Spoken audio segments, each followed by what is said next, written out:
Bienvenidos a la temporada número 2 de Coder Lifestyle, el podcast donde discutimos y compartimos con nuestros invitados y amigos sus experiencias en el área de sistemas. Buenas, mi nombre es Raymond García, ingeniero de sistemas. Y mi nombre es Alfonso Lecir, arquitecto de datos. En el episodio de hoy hablaremos con un gran amigo de la casa, David Lugo, sobre el rol del administrador de base de datos. Él lleva más de 10 años trabajando en la administración de base de datos y nos va a contar sobre la evolución del rol en el tiempo. Con la llegada de todo esto de la nube y esas cosas, ese rol ha cambiado. Y algo que también me gustó es que vamos a entender por qué los administradores de base de datos son así como son. Bienvenidos. Bienvenidos a una nueva edición de Coder Lifestyle.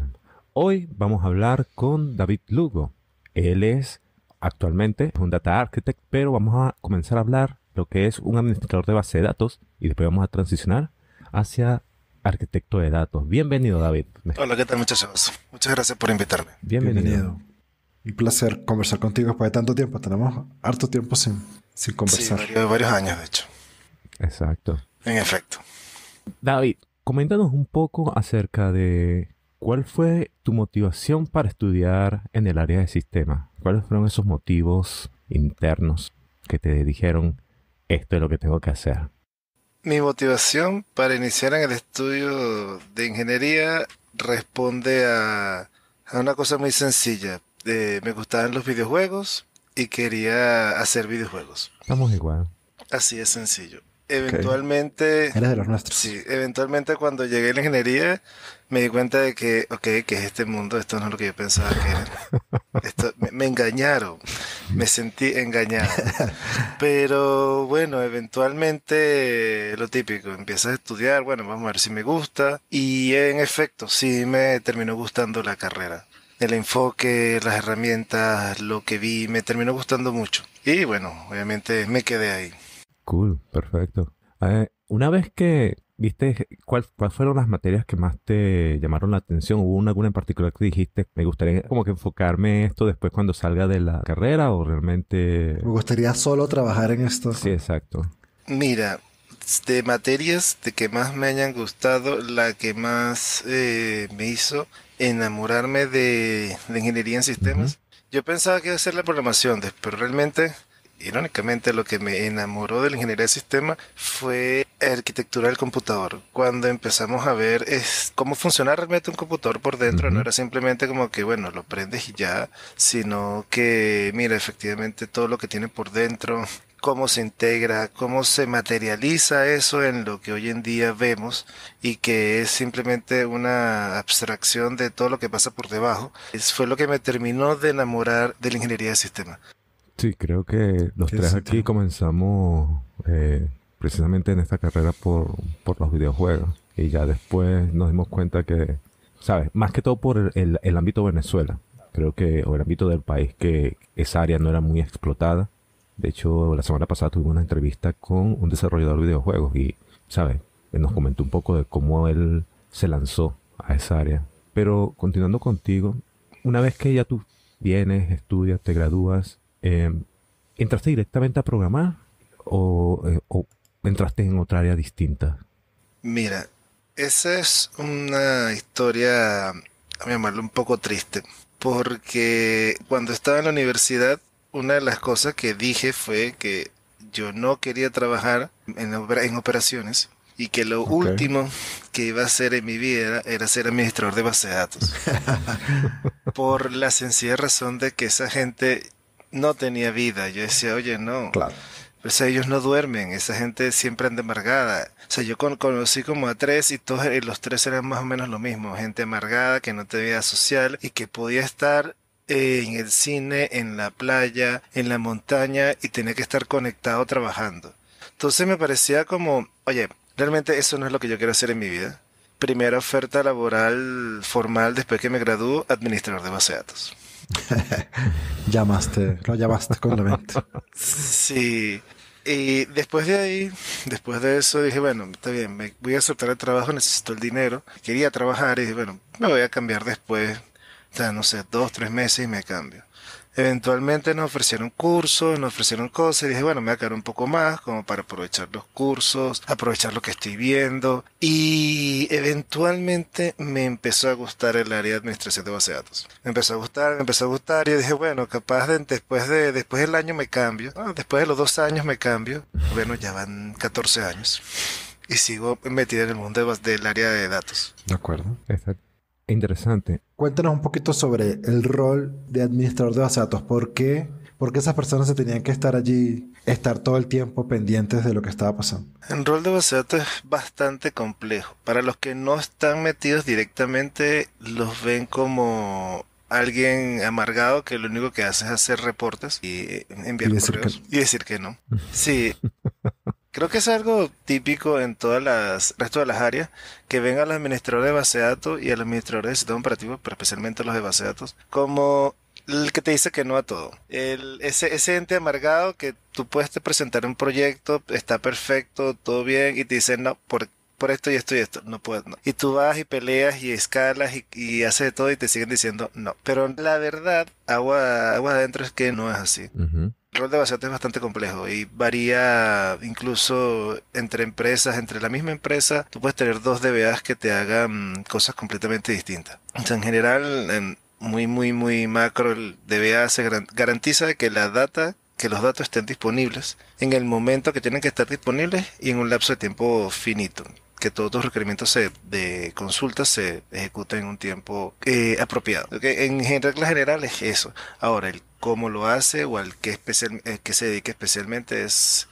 Hay muchas áreas o subáreas dentro del área de base de datos que son, bueno, desde mi punto de vista bastante interesantes, pero que son tan especializadas de que alguien que, por ejemplo, esté en el área de performance no te puede, o sea, muy poco probable te pueda ayudar en lo que es en el área de recuperación, por ejemplo, en el caso de un disaster recovery. ¿Por qué? Porque son herramientas, son skills, son skill sets muy específicos que se necesitan para cada área. Puede que consigas a alguien que sepa de todo, pero eventualmente esas personas terminan dedicándose como que a una área en particular. Entonces, casi siempre ocurre de esa manera. De acuerdo. Y de hecho, los administradores de base de datos, a diferencia de un desarrollador, trabaja con varios frameworks, ¿verdad? Y le sabe igual conectarse a una SQL con Oracle. Pero administrarlo es otro rollo, ¿no? Entonces, ahí hay como más especialización en las tecnologías como tal, pues. Sí, de verdad que sí la hay. Por ejemplo, en el área... Para darte un ejemplo puntual, si estás trabajando con un motor particular, ejemplo Oracle, que es donde más me especializo, ahí tienes que saber internamente cómo funciona, o sea, realmente qué pasa desde que tú le das enter o le das clic a ejecutar la consulta hasta que te devuelve los datos. Hay muchos procesos internos que tienes que conocerlos, digamos, con un cierto nivel de profundidad para tu poder decir, vamos a optimizar, vamos a cambiar esto, vamos a modificar esto otro. En el ejemplo puntual, tenía unos desarrolladores que estaban intentando hacer un proceso de corrección de datos, de tráfico en una empresa de telco. Y el tiempo estimado para procesar 2 millones de registros era aproximadamente como 8 horas y media. Entonces, obviamente, esos tiempos para el cliente no eran aceptables. El cliente decía, no, yo quiero que eso se procese en menos de 1 hora. Cuando me piden a mí ayuda en esta área de performance y reviso qué es lo que están haciendo, detecto lo que yo creía que era el problema y le digo, oye, mira, estás generando queries estáticos. No, pero es que son dinámicos. Oye, no, te estás generando queries estáticos de forma dinámica. Es decir, no estás usando correctamente las variables. Para la base de datos, o sea, no ocurre como un query dinámico, es un query estático, que en cada iteración el query lo estás cambiando porque estás reemplazando de forma literal la variable. Hice algunos cambios pequeños, de hecho, o sea, básicamente hice que en vez de que fuera un query estático, es decir, un query donde estuviera concatenada la variable, fuera un query con nombre de variable y que internamente le pasaras los datos de las variables a la base de datos en vez de tú pasárselos por código. Lo cierto es que al hacer eso No voy a profundizar mucho en la parte de Oracle, Vale, pero al vale. hacer eso evitas muchos procesos internos de validación del query porque básicamente ya la consulta está en memoria. No solamente que está en memoria, sino que ya todos los procesos de validación que tenía que chequear ya estaban listos. Conclusión. Cuando hicimos la primera prueba, después de la modificación de código, se quedaron esperando y así como que, oye, pero corre el proceso, ya lo corrí, pero es que no hizo nada. Y se quedaron como pensando, oye, no, pero yo le di ejecutar. Bueno, pero ¿por qué aquí no me aparece que está ejecutándose? O sea, estoy revisando los procesos activos y no hay nada. Resulta que ya había terminado y no se dieron cuenta. Ok. Cuando hicimos las pruebas con los mismos 2 millones de registros, el proceso terminó en 2 minutos y medio. ¿Qué diferencia? Sí, Vale. aunque eso no es lo que ocurre al día a día, o sea, no es que tú mágicamente aprietas 2 teclas y ya los tiempos disminuyen de 2 horas a 2 minutos, no. Ujú. Pero el conocer cómo funciona, cómo trabaja un motor de base de datos en particular, conocer la profundidad te da muchos skills, muchas herramientas que de forma general un desarrollador, un programador o cualquier otra persona que se necesita hacer algo en la base de datos no tiene. O sea, qué características debe tener, por ejemplo, un índice. Siempre hablan, no, crearle un índice a la tabla para que la consulta sea más rápida. Y sí, en el 80% de los casos tienes razón. Pero ¿qué pasa si ya tienes un índice sobre... ¿Y qué haces? Ah, mira, ya tengo un índice sobre esa consulta igual, es lenta. ¿Qué debo hacer? ¿Cómo debo trabajar? Y es ahí donde entra el conocimiento a profundidad que debes tener del motor que estás trabajando. Creo que es lo mismo para los desarrolladores. A fin de cuentas, si no conoces un lenguaje a profundidad, Sí. puedes usar estructuras que no son nada eficientes a nivel de memoria o a nivel de recursos y que cambiando simplemente no uses este tipo de lista, usa esta otra, funciona mucho más rápido las cosas. Total. Sí, correcto. En mi caso también me ha tocado meterle allí, pero claro, llego hasta un cierto punto, ¿no? Porque tampoco me da chance dentro de un proyecto especializarme al 100% sobre una tecnología de base de datos, pero sí, al final para optimizar toca entender bien qué está pasando porque no es simplemente consulta y ya. Exacto. Entonces, en este caso, estamos hablando de que es deseable especializarse en un motor de base de datos. Pregunto. Sí, dependiendo de tu rol como administrador de base de datos. El rol de DBA ha evolucionado mucho en el tiempo. Antes, Claro. hace unos 15 años, el DBA tenía que ser experto en storage, en infraestructura, en sistema operativo, y mucho más experto en base de datos. Hoy en día ya no ocurre de esa manera, especialmente todas las tecnologías en cloud, pero de todas formas sí deberías tener cierto nivel de profundidad en los motores que estás trabajando. Ejemplo, si es los de Microsoft, si es SQL Server, necesitarías saber cómo funciona, no solamente el cómo conectarte, sino el cómo trabaja internamente, cómo se almacenan los datos, cómo es las políticas de respaldo y recuperación, que justamente eso en particular requiere un set de skills bastante específico Vale. de conocimiento y que no es lo mismo que tú recuperes una base de datos en 4 días que la recuperes en 3 horas. O sea, cuando Entiendo. una empresa tiene unos RPO y unos RTO bastante específicos, donde dice tengo que estar en línea en menos de 4 horas y lo máximo que puedo perder son 10 minutos de datos, entonces tu política, tu estrategia de respaldo y recuperación debe adaptarse para cumplir esos RPO y RTO. Y si no ocurre así, la empresa se puede venir abajo sencillamente porque se te olvidó alguna cosa o no tomaste en cuenta eso. Ejemplo, un banco. Entiendo. Un banco que esté fuera de línea 24 horas por un tema de base de datos, es muy probable que deje de existir como banco. Sí, claro, claro.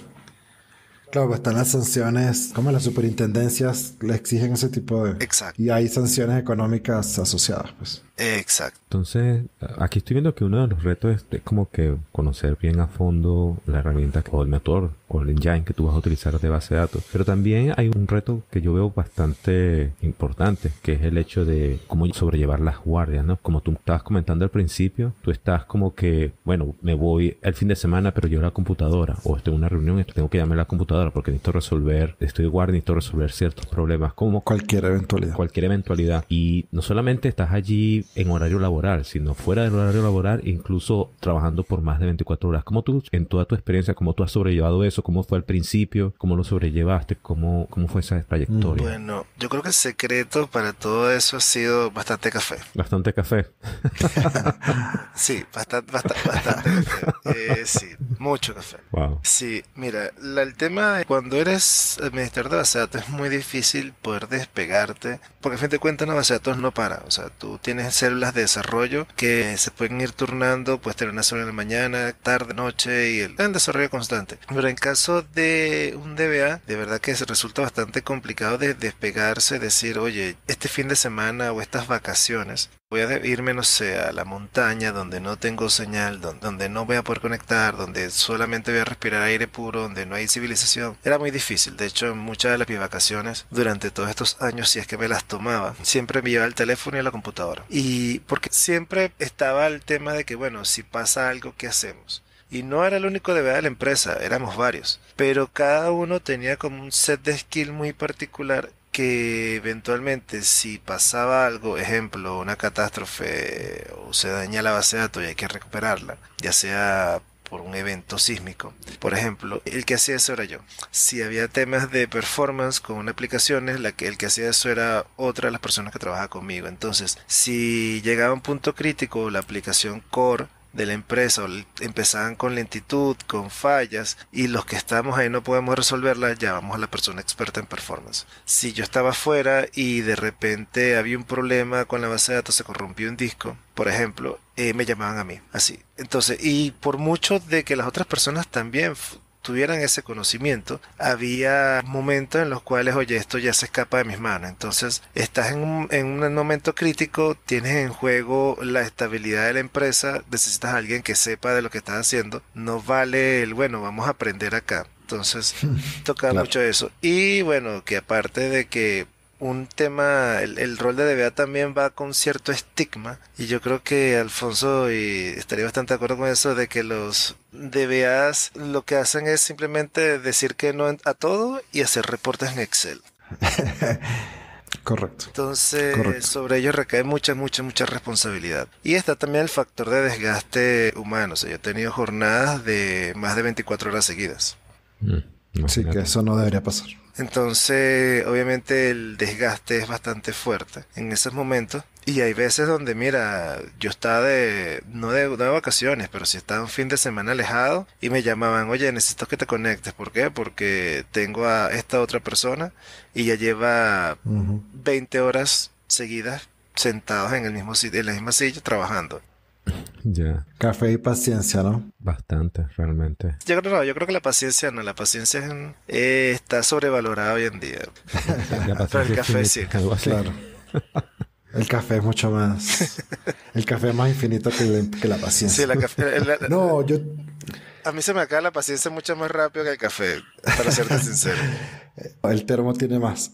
No, yo te entiendo. Digamos que cuando uno está empezando a desarrollar, sobre todo que nada, trabajaste todo local, trabajaste con el administrador, pues, porque ¿para qué vas a crear otro usuario? Y obviamente tú no le puedes entregar un usuario administrador al desarrollador. Y ahí es cuando uno, como desarrollador no experimentado, pues siente que a veces los administradores de base de datos son... No, o sea, no es una traba, pues, pero es algo de que obviamente con la madurez uno se da cuenta que no es así. Y cuando vas creciendo en el rol te das cuenta que no, o sea, esta persona tiene razón. Y está bien. O sea, el trabajo de ustedes, como tú dices, es operativo. Yo no, pues, porque no es nada más estar pendiente que todo funcione. Que no metan nada que vaya a joder lo que está funcionando, ¿verdad? Tienes toda una organización tratando de meter vainas que no es que quieran dañar tu operación, pero que posiblemente afecten tu operación. Entonces, entiendo que tienen que resguardar qué es lo que realmente entra y asegurarse de que lo que es. Porque si ustedes dejan pasar algo, los afectados son ustedes. Entonces, tiene sentido que obviamente En efecto, sean exigentes. en efecto, si estás en operaciones, llega un punto donde sientes que el resto de la empresa son tus enemigos. O sea, si estás en Tiene operaciones, porque sentido, me ha tiene pasado, sentido. yo estaba, como les dije, de muchos años en operaciones, sentía que los de proyecto no sabían hacer las cosas porque entregaban algo, sí, muy bonito, se veía excelente, lo probaban con 3 registros, 5 usuarios, funcionó. Llegas a producción, bueno, ahora son 38 millones de registros, de productos y no sé, 5 millones de usuarios.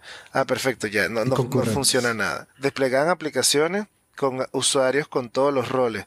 Cuando ibas a pasar producción, oye, esto no puede ser. No puedes darle un privilegio de administrador o un sysadmin a una aplicación. Entonces, yo, aparte de ser DBA, también he tenido un montón de nombres más, como el amargado, el stopper de los proyectos. Sí, no, en serio, de verdad que ha sido bastante divertido, por darle un nombre. Pero sí, te tocaba resolver temas que la gente de proyectos hacía, pues especialmente en empresas donde trabajan como silos y separados. Entonces, cuando me tocaba a mí, no, mira, pasaron X producto, lo llevaron ya sale a producción, tocaba revisar y decir, oye, para ver el desastre que hicieron. Entonces, ese tipo de empresas eran como las que generan más dolor de cabeza porque soltaban las cosas, te decían, bueno, ok, ya pasamos a producción, ahora el resto de operaciones. Oye, no es tan así. Entonces, ¿qué era lo que siempre peleamos de alguna manera? En que nos incluyeran en las partes de proyecto para revisar exactamente, o sea, qué están haciendo, cómo lo están haciendo. No solamente si este producto vende, va a automatizar el sistema de caja. Ajá, pero ¿qué está haciendo por debajo? Dame el diagrama de tu aplicación, de tu base de datos. Sí, claro. Claro. Un DBA también se gana mala fama porque una de las primeras cosas que tú aprendes es a no confiar en los usuarios. O sea, los usuarios, tú no los ves como amigos, tú los ves como enemigos a todos. y en efecto, los tienes que ver así. Hay dos cosas en base a datos, por lo menos, la de Zero Trust Policy, o sea, no confíes en nadie. Claro. Y la de Least Privilege, o sea, el mínimo privilegio que tú necesitas para que tu aplicación funcione, no más. Es correcto. Oye, no, pero es que esto yo solamente quiero consultar los reportes de tal cosa, no. ¿Tu cargo amerita que tú consultes esos reportes? No, entonces no. ¿Pero qué me lo está pidiendo el jefe? Ok, que tu jefe me envió correo. El jefe enviaba correo y yo decía, no. Así. Y así. Esa era una de mis palabras favoritas al momento de ser DBA, no. Una palabra poderosa. Es correcto. La verdad, Total. sí. La verdad, sí. Pero una pregunta. Entonces, o sea, es importante que para ejecutar un rol como el que nos comentas, pues, y esto que estamos conversando, necesitas el apoyo, o sea, necesitas que el líder de la unidad tenga el mismo mindset, ¿no? Porque no vale de nada Exacto.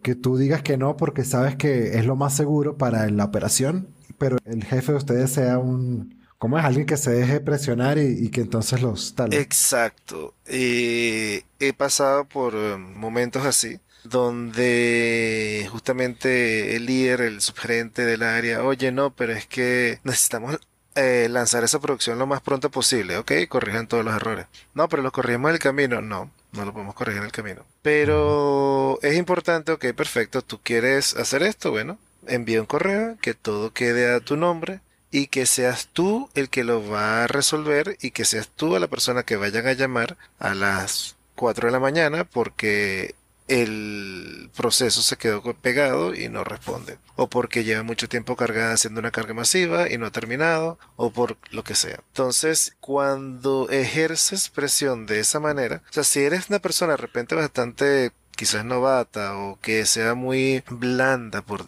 ya darle un nombre en ese sentido, o sea, si una persona muy amigable, muy blanda, de esas que son fácilmente influenciables, no precisamente sean las mejores personas como para ser administrador de base de datos o administrador de sistemas. Vale. Porque si necesitas a alguien que tanto el DBA como el líder del jefe, el subgerente, tengan, como tú lo llamaste, el mismo mindset, que estén de acuerdo en que, oye, no, las políticas son estas, estos son los estándares, tu estándar no se ajusta, es tu problema, no el mío.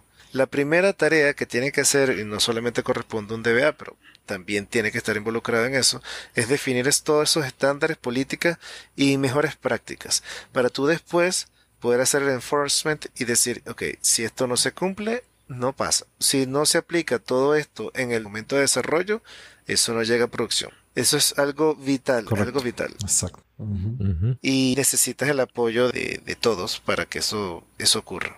Correcto. Sí, eso es un buen punto. Hablaste de que, bueno, una persona que de repente sea un poco blanda, le va a costar mucho el rol de base de datos. ¿No piensas que el camino lo va como moldeando? Como que el martillo lo va moldeando poco a poco hasta llegar a ese punto? ¿O es algo muy difícil? Generalmente, en mi experiencia, no ocurre. Ok.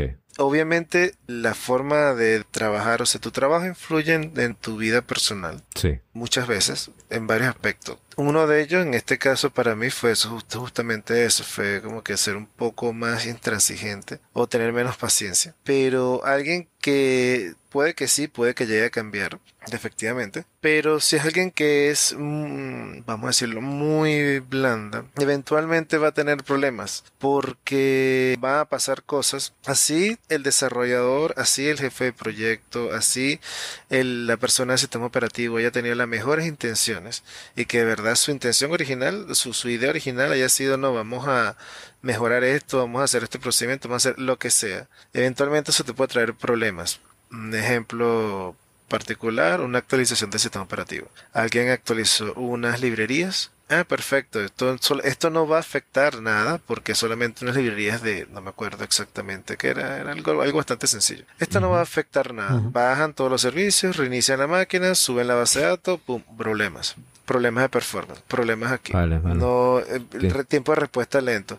Y que era al fin de cuentas, después de varias horas revisando, nos damos cuenta, oye, ya va, ¿qué cambios hicieron acá? Oye, no han hecho ningún cambio a nivel de base de datos. Seguimos revisando. Pasaron 2 días.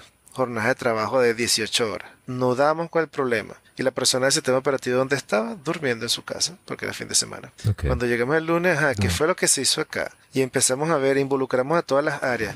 Y nos dimos cuenta de que alguien había hecho un pase de producción a nivel del sistema operativo. Era como que, ok, necesito que hagan rollback de eso lo más pronto posible. Efectivamente era eso, hicieron rollback, todo funcionó como estaba funcionando antes. Y después de eso fue como que, oye, no pueden estar pasando cosas a producción sin incluirnos a nosotros. Y bueno, fue porque, pero eso en la empresa no estaba definido. Ok.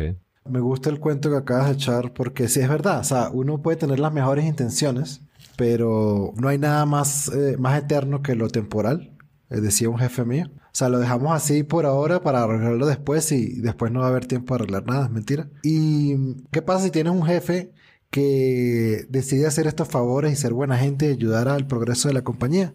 El equipo es el que sufre, él no va a sufrir, sufre el equipo.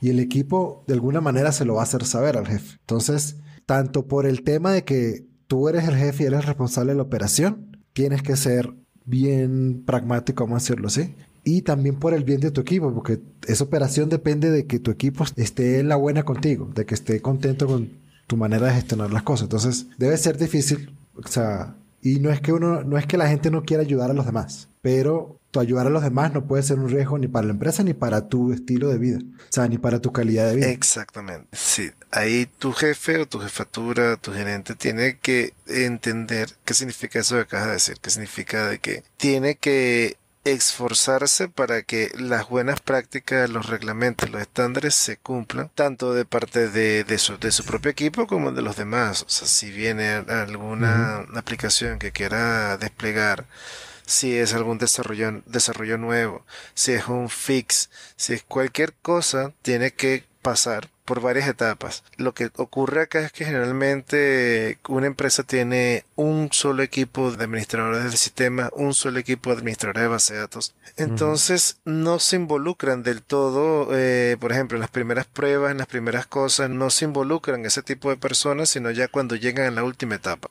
Entonces, no solamente vale con decir, oye, vamos a cumplir con las mejores prácticas, vamos a cumplir con los estándares, sino el tema de las pruebas es súper elemental en esto. Que cuando lleguen a ti las cosas, como tú eres ya la última capa de ya tus 3 operaciones, y cuando lleguen a ti, Ujú. realmente hayan sido probadas, testeadas de forma correcta, se han hecho pruebas de estrés, se han hecho pruebas de rendimiento y que efectivamente hayan sido exitosas. Eso fue exitoso, se Ujú. probaron, ok, perfecto, vamos, despleguemos. No todo se puede ver en las etapas de test, puede que haya un bug, puede que haya un código que no funcione del todo correctamente o que dé problemas Ujú. o que sencillamente el set de datos que inicialmente ibas a tener, si tenías antes, ejemplo, 2 millones de usuarios y la empresa se fusionó con otra y ahora no son 2 millones de usuarios sino son 8 o 10, obviamente Ujú. tu set de datos cambió. Y bueno, y no es la única forma de que eso varíe, o en todo momento la cantidad de datos que te estás manejando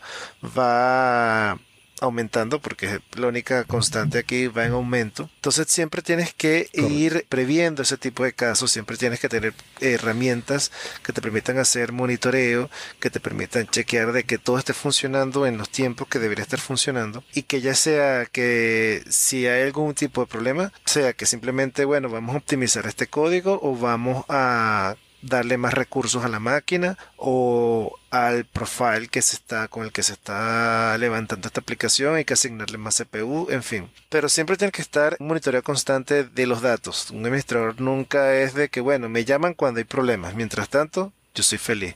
No, de hecho nunca ocurre así. Imagínate. De acuerdo.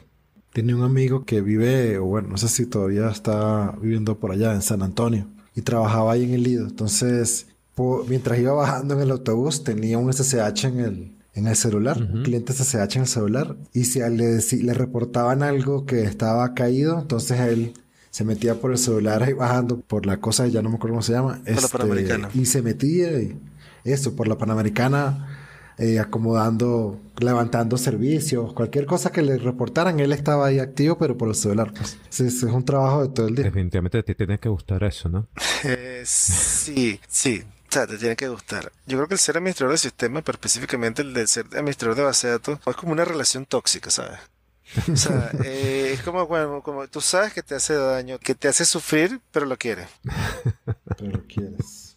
Eventualmente, claro, este rol ha evolucionado mucho, ha evolucionado demasiado durante todo este tiempo. Correcto. Durante los últimos 10 años ha cambiado demasiado. Recuerdo que cuando empecé en esto, uno de los skills fundamentales era saber instalar correctamente una base de datos desde cero, o sea, tener el software, instalar el sistema operativo, instalar base de datos. Hoy en día, dependiendo de tu empresa, lo más probable es que ni siquiera llegas a tocar una media de instalación, unos binarios de instalación de base de datos. Probablemente ni siquiera los llegas a tocar hoy en día. Claro.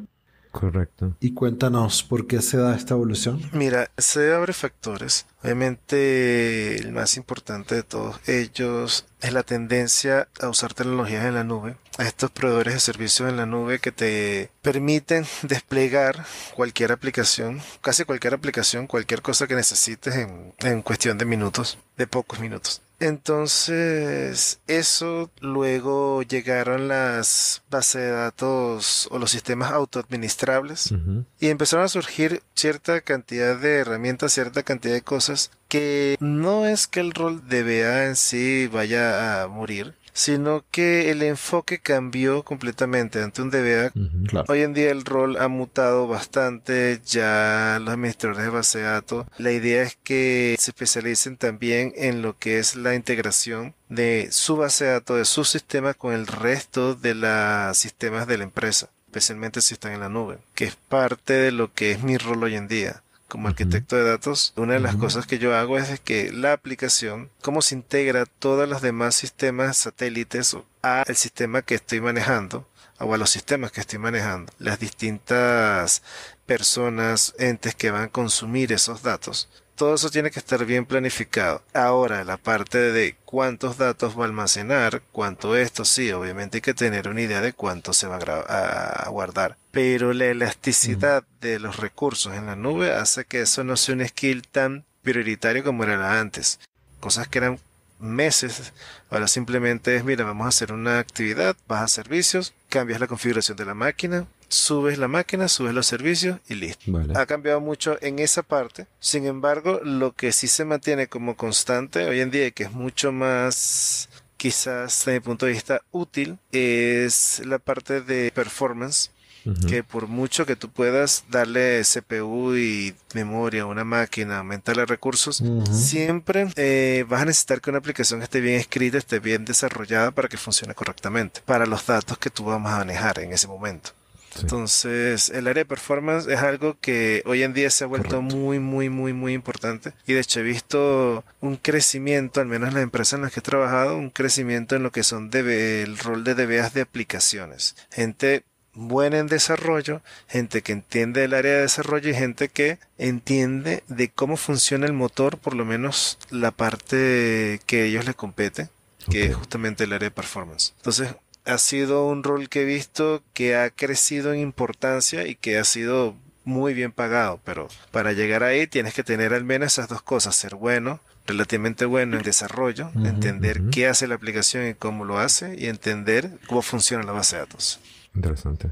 Claro. Mientras más experiencia, obviamente vas a entender cómo funcionan las cosas por debajo. Pero te hago una pregunta entonces. Los nuevos administradores que entran al mercado laboral, que ponte, bueno, digamos en 10 años, que un administrador va a ir a la calle y capaz ni siquiera ha tocado un servidor. Para ser un buen administrador, para adquirir toda esa capacidad que tú has recabado, ¿se necesita pasar por lo mismo? ¿O hay una manera en que la gente pueda aprender estas cosas en un entorno que sea menos exigente?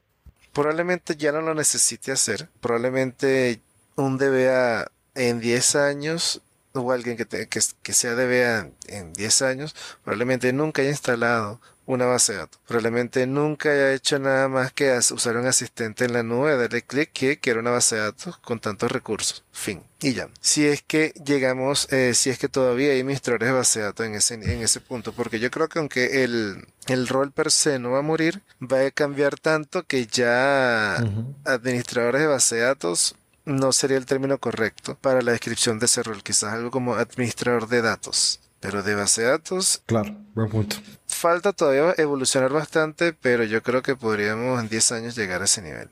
Donde ya lo que son base de datos sea poco lo que quede por administrar o por corregir.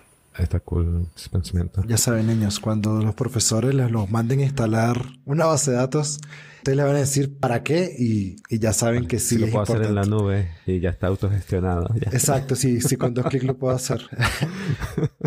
Exacto. Obviamente esto que estoy comentando aplica como para, vamos a llamarlo así, un 95% o más de las bases de datos y sistemas que puedes llegar a con los que puedes llegar a trabajar. Hay otros que por su naturaleza no pueden ser ni autogestionados ni tampoco pueden ser manejados por el proveedor de servicios de nube.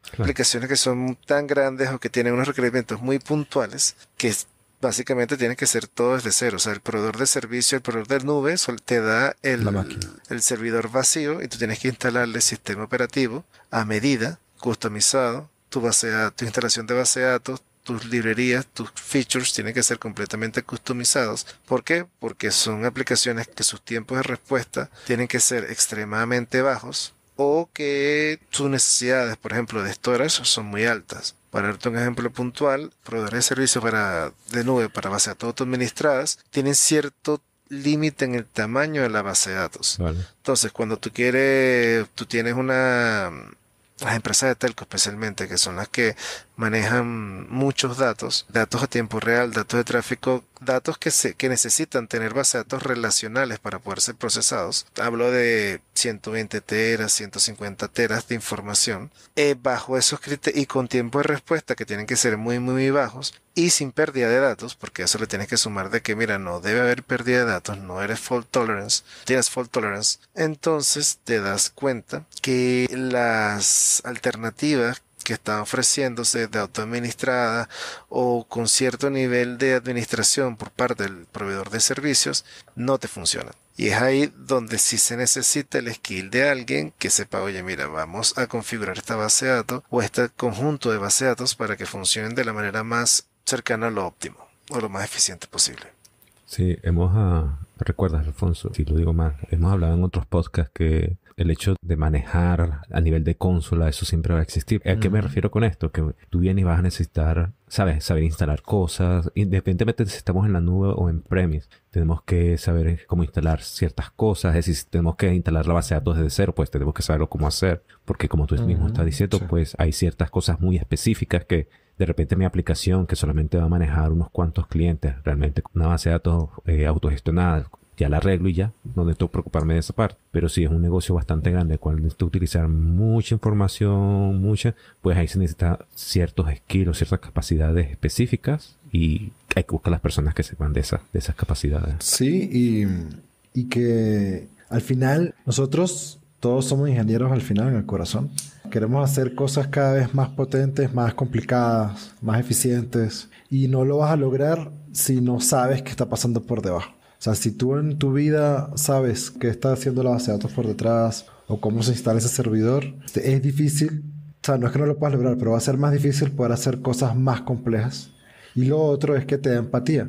O sea, si yo sé cuánto cuesta, cuánto esfuerzo hay que meterle para optimizar un índice o reparticionar unas tablas, nada, cuando el administrador me diga, mira, eso no lo puedo... O sea, yo mismo puedo sincerar mis expectativas sobre lo que quiero de la otra persona. Y eso te lo da meter en sus zapatos, saber por qué lo hace él. Y no es solo por, o sea, no quiero aprender esto para criticar después al administrador.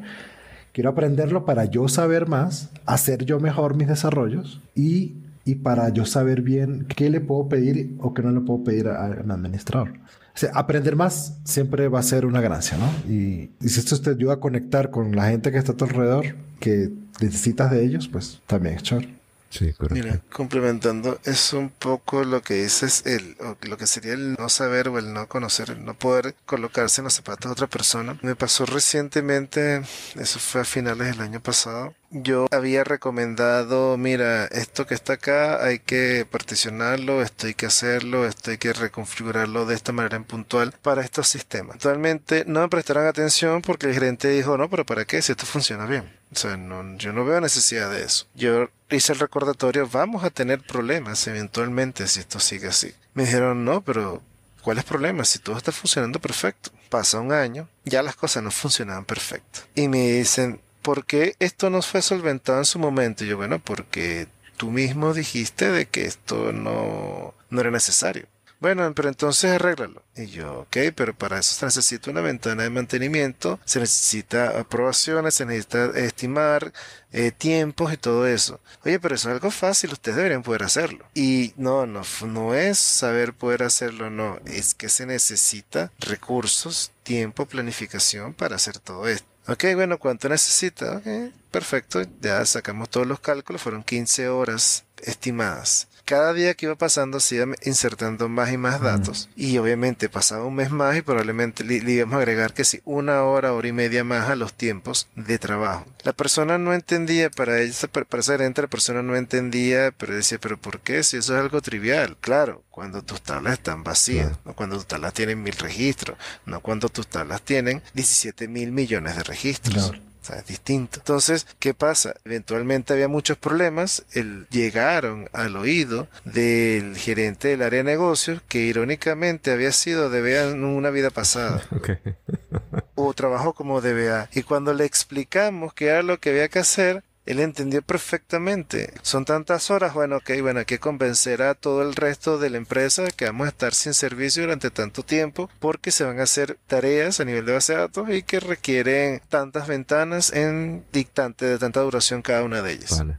Y entendió y se hizo. Pero entonces es justamente el no conocer, el ignorar quizás qué es lo que está por debajo. Por mucho que seas muy bueno en tu área, no necesariamente puedes evaluar los conocimientos, lo que sea que te necesite hacer en otra área. Entonces fue bastante curioso esto porque recibimos ayuda de la persona que menos esperábamos y nos ayudó y salimos del problema. Pero justamente fue por eso, porque conocía y se pudo quizás de alguna manera o a su forma colocar en nuestros zapatos y decir, bueno, sí, hay que hacerlo porque hay que hacerlo. Y esa semana nos estemos dedicados 100% a eso y no otras cosas. Fue bastante importante y una sorpresa bastante grata. Está bien. Una buena anécdota que nos dice, bueno, que hay que empatizar con ese conocimiento con otra persona. Sí, exacto. Empatizar, correcto. Y no subestimar. Sí, si yo te digo que son 15 horas, no es porque me quiero rascar la barriga. Son 15 horas porque dura 15 horas. Exacto. Es correcto. Bueno, ya hemos hablado un poco de lo que es el DBA, también de tu rol actual de arquitecto de datos, pero lo hemos hablado de manera muy técnica. Ahora viene el challenge. Y ese challenge es que ahora, como tú has partido de un rol y ahorita estás en otro rol, vas a tener doble challenge. Quiero que me expliques cómo tú definirías el rol de administrador de base de datos a un niño de 4 o 5 años y después de que hagas eso, cómo definirías el rol de arquitecto de datos igualmente a un niño entre 5 y 6 años de la manera sencilla y que el chico lo entienda con los elementos con el cual él trabaja en ese momento, pues, ¿sabes? Está yendo a la escuela. ¿Tal? Un niño de 5 años, ¿qué hace un administrador de base de datos? Hace que la información que tú necesitas esté disponible a todo momento, independientemente de lo que pase. Tu información va a estar a salvo. Esta es la forma como que yo imagino más fácil de explicarle a un niño qué hace un DBA. Vamos a ver si te puedo ayudar un poquito con eso. Vamos a suponer que tú tienes una librería.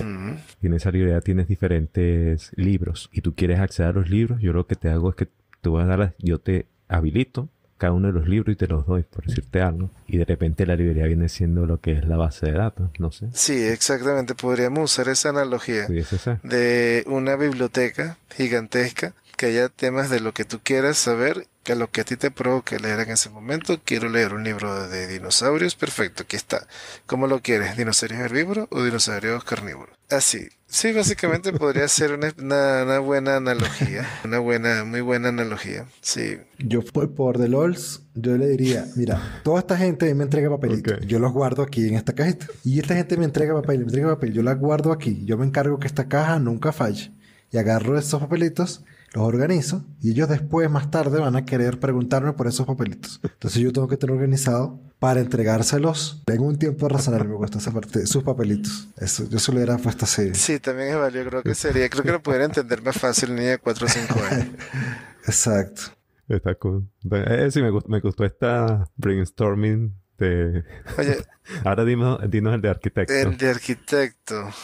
Complejo, porque hacer de que todos esos papelitos que Alfonso comentaba, no solamente tenerlos disponibles y ya metidos en una cajita de tal forma que tú lo puedas ver en cuando quieras, sino que ahora esos papelitos van a tener un dueño distinto, un destinatario distinto. O sea, Alfonso me da un papelito, yo lo guardo en la caja, pero sé que se lo tengo que dar a Raymond después. Y después Raymond me va a dar otro papelito y yo lo voy a guardar en una caja, pero yo sé que se lo tengo que dar a otra persona distinta después. Y así. O sea, eventualmente todos van a poder recibir los papelitos que quieren recibir de las otras personas. Básicamente sería de esa manera. Poder hacer esa integración.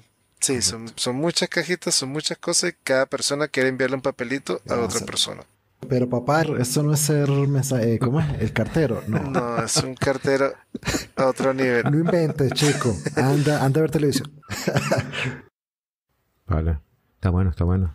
Ya hemos hablado un poquito de qué es un DBA o qué es lo que hace. También de lo que es el arquitecto de datos en tu rol actualmente. Ahora, de manera rescatando varias cosas de allí y como empaquetándola en esta parte, que esta sección, ¿qué herramientas o cómo tú te prepararías para ejecutar ese rol? ¿Qué herramientas tú sugerirías? Como has trabajado en esos ambos roles, me gustaría que dijeras, si es posible, para ambos roles, ¿qué herramientas necesitarías? ¿Qué carreras o qué otro tipo de estudios debería hacer para manejarlas? ¿Qué clase de skills soft consideras que deberían hacerse? Entonces vamos a comenzar primero con las herramientas. ¿Qué herramientas sugerirías? Una de las cosas fundamentales que necesitas hoy en día para la parte de datos es, uno, entender los elementos de la nube, entender bien qué significa que una base de datos esté en la nube, qué significa entender qué es una base de datos, cuál es el rol de una base de datos dentro del scope al que estás trabajando. Antes se estilaba mucho decir, bueno, voy a tomar y voy a crear toda la lógica de mi aplicación dentro de store procedures o dentro de funciones en mi base de datos, de tal manera de que la aplicación se conecte e invoque todo desde la base de datos. Inicialmente era un approach bastante eficiente porque liberabas a la capa de aplicación de cualquier trabajo prácticamente y lo que hacía era simplemente disparar consultas o llamar procedimientos a la base de datos y la base de datos se encargaba de hacer todo. Ahí enfocabas todos tus recursos de performance, enfocabas todos tus recursos de personal capacitado en la base de datos. Las empresas hoy en día tienen el concepto completamente opuesto. Una base de datos es simplemente un repositorio de datos. Entonces, al manejarse una base de datos como únicamente un repositorio de datos y que toda la lógica se abstraiga y que toda la forma de consumir de una base de datos no sea por conexión directa, sino a través de exponer tus datos con un API o con varias APIs para que se conecten, las bases de datos quedaron relegadas a ser, o están siendo relegadas parcialmente a ser repositorios de información. Entonces, si el ser administrador de base de datos hoy en día Por eso decía, ya no el administrador de base de datos, realmente la base de datos lo que importa es que esté encendida y que funcione. Y eso te lo da un proveedor de nube. A ti lo que te importa es que tú te puedas conectar a la base de datos o que puedas extraer datos de la base de datos o guardar datos ahí. Entonces, eventualmente los skills para ser administrador de base de datos o las herramientas dependen mucho del tipo de empresa. Si es una empresa, digamos, no tan compleja, no con estas bases de datos, estos sistemas monstruosos que necesitan que son bien particulares, realmente lo que necesitas es conocimiento de tecnologías cloud. Necesitas conocimientos de cómo funciona, cómo conectarte, cómo consumir la data, cómo visualizar la data, algo que es muy importante, que durante mucho tiempo estuvo bastante relegado, pero que hoy en día es algo fundamental, cómo visualizar la data. Porque no es lo mismo ver los datos en una tabla o ver una gráfica que te muestre esa información. Entonces es algo bastante importante también de visualización. Pero a fin de cuentas, lo que debería importar, si tú quieres meterte en el rol de datos, de análisis de datos, de administrar datos, es cómo extraer, cómo guardar, cómo visualizar, cómo consumir esa información. Si es un rol mucho más de administrador de base de datos, ahí sí requiere cierta especialización en el motor al cual tú quieras o la empresa te exija trabajar. Ejemplo, si estás trabajando con Postgres, necesitas conocer de eso, necesitas adentrarte, aumentar tu nivel, tu profundidad de conocimientos sobre el motor. ¿Cuál es el flujo desde que tú ejecutas una consulta hasta que termina? Eso, como administrador de base de datos, es un skill, es algo que necesitas. Sin embargo, hoy en día, con la evolución que está teniendo este rol, no recomendaría a alguien que estuviera saliendo de la universidad, oye, sí, dedícate a ser administrador de base de datos. No lo haría, porque sería invertir tiempo, sería invertir esfuerzo en algo, en skills que probablemente de aquí a unos 5 o 10 años no sean valiosos o no sean parte del core. O sea, ¿qué sí sería parte del core? Bueno, mira, tecnologías de datos. Como arquitecto, la forma como se trabaja en la nube, como particularmente en la AWS y en la de Amazon, que es AWS, y en la de Oracle, que es OCI, he tenido que aprender muchísimas cosas, muchas cosas.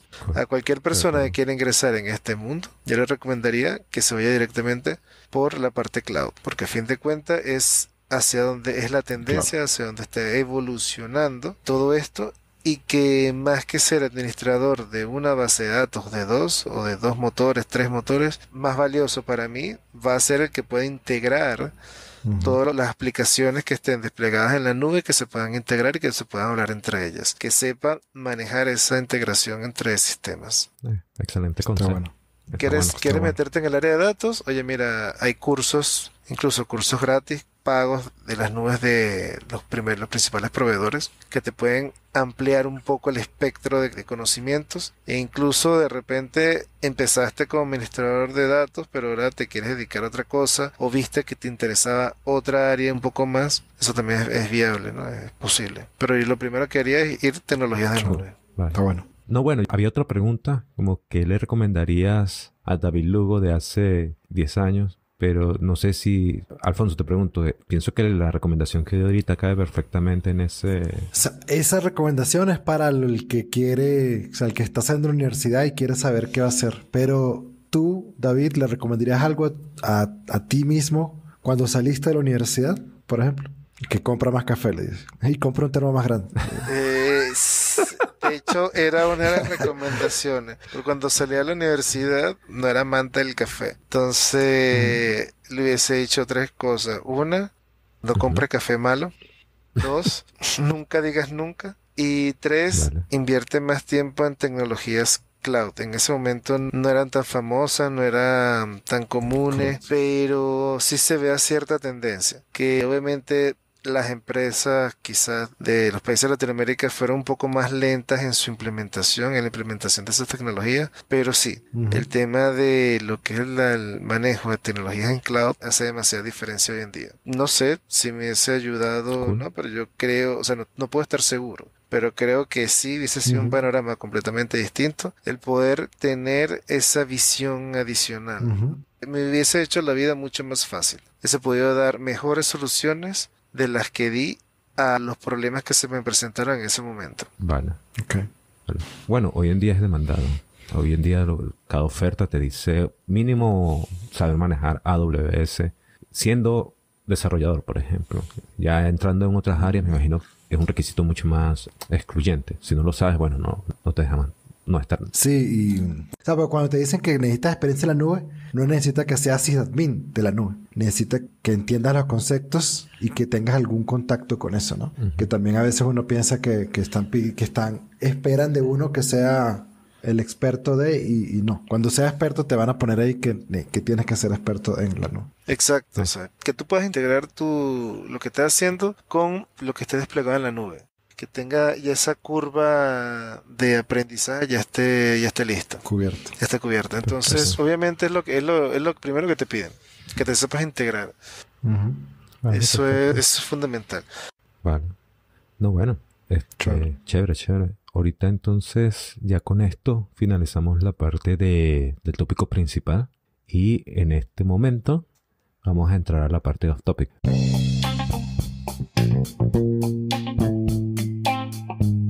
Bienvenidos a la sección de Off Topic. En esta parte, David nos va a comentar algo que no tenga nada que ver con el área de sistema, base de datos o arquitectura de datos. Vamos, David, ¿qué nos tienes para hoy?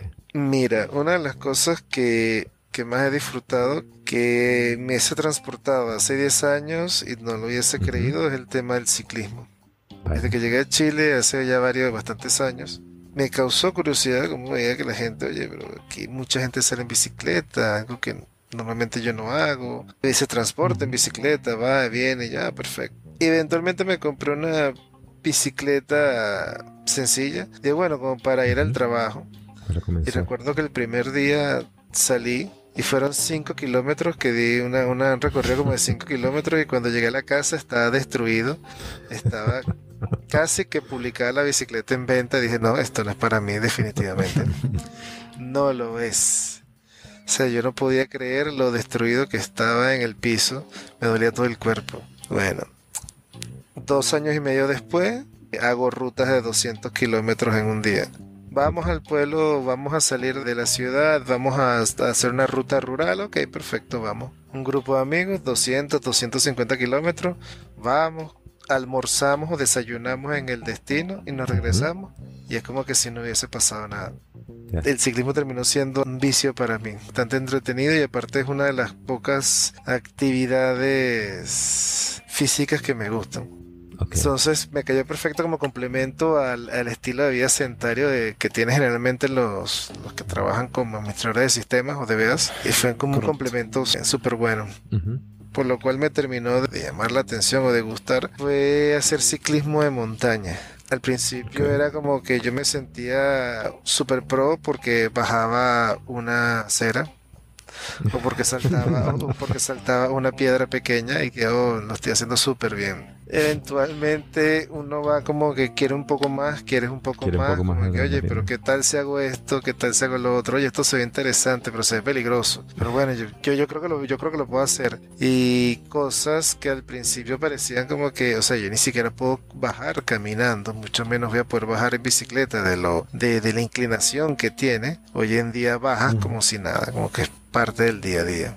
Comentando ahí un poco, bueno, una vez que compré la bicicleta, pues yo comencé a salir con David a hacer rutas. Okay. Y en una de esas, hablando un poco más de montaña, David intentó meterme ya a la parte de montaña. Me gusta la bicicleta, aunque hoy en día no la estoy utilizando mucho, más bien la tengo ahí como perchero. Y me acuerdo que en una David me enseñó, bueno, ahora lo que vamos a hacer es como que bajar era una lomita bien sencilla, ¿no?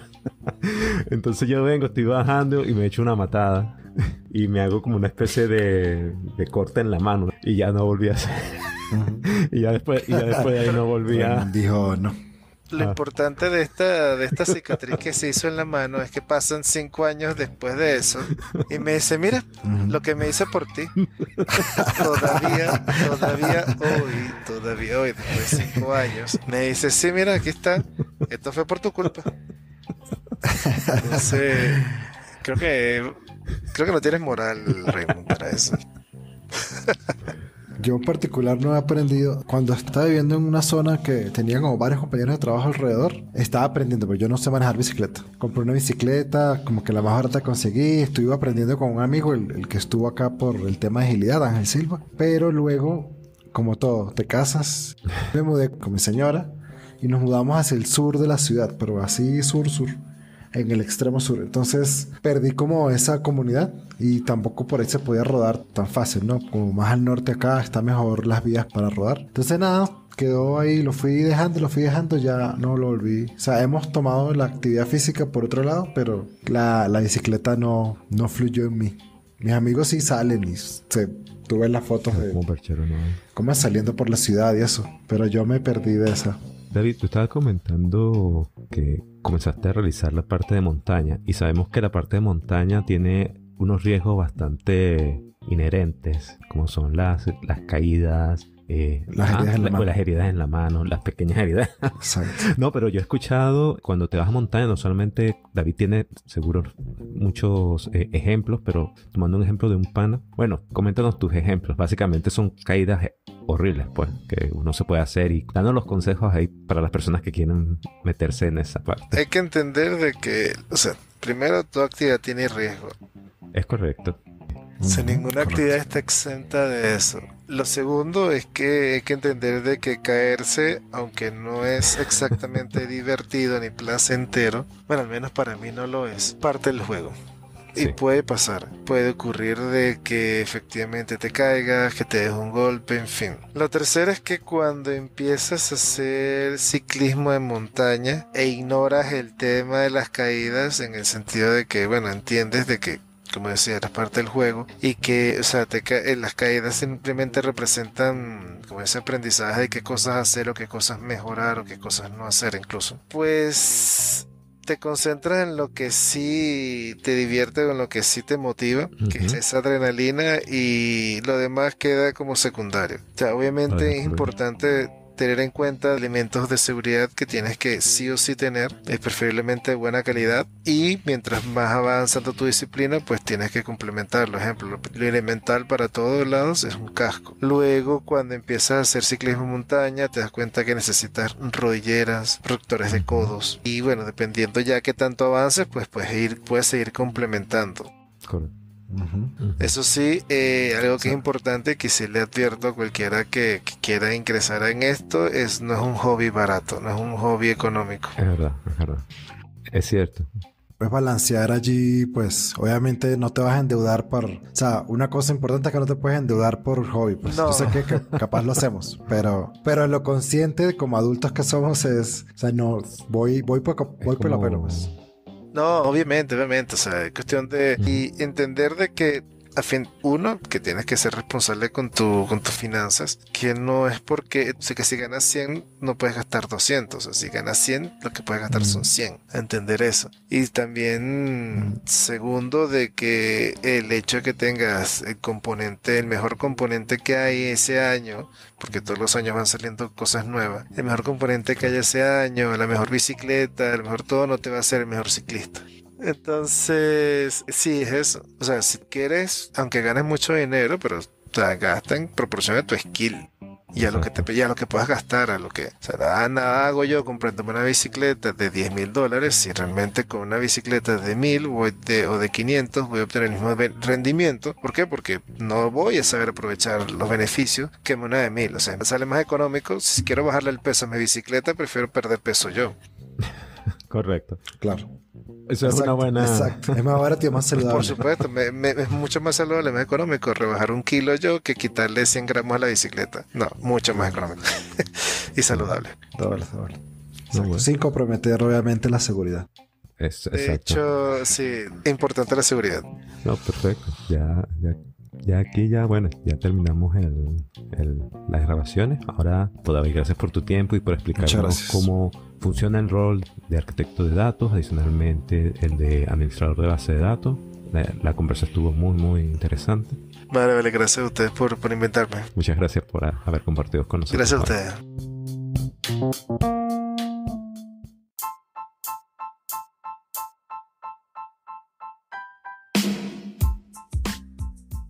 Eso es todo por hoy. Los invitamos a enviarnos sus preguntas, comentarios o recomendaciones al correo contacto@coderlifestyle.net. También los invitamos a suscribirse y comentar por Instagram y por Twitter. Los links los encontrarán en la descripción o por nuestro direct me, Coder Lifestyle. Si les gustó, dejar un review y compartirlo es una manera de apoyarnos. Compártelo con personas interesadas en tecnología y personas que estén interesadas en el ciclismo o en tomar buen café. Queremos agradecerles a todos por sus comentarios. Estos nos ayudan a crecer y a mejorar el programa. Muchas gracias por escucharnos. Nos vemos en el próximo episodio y que tengan una excelente semana. Bye. Bye.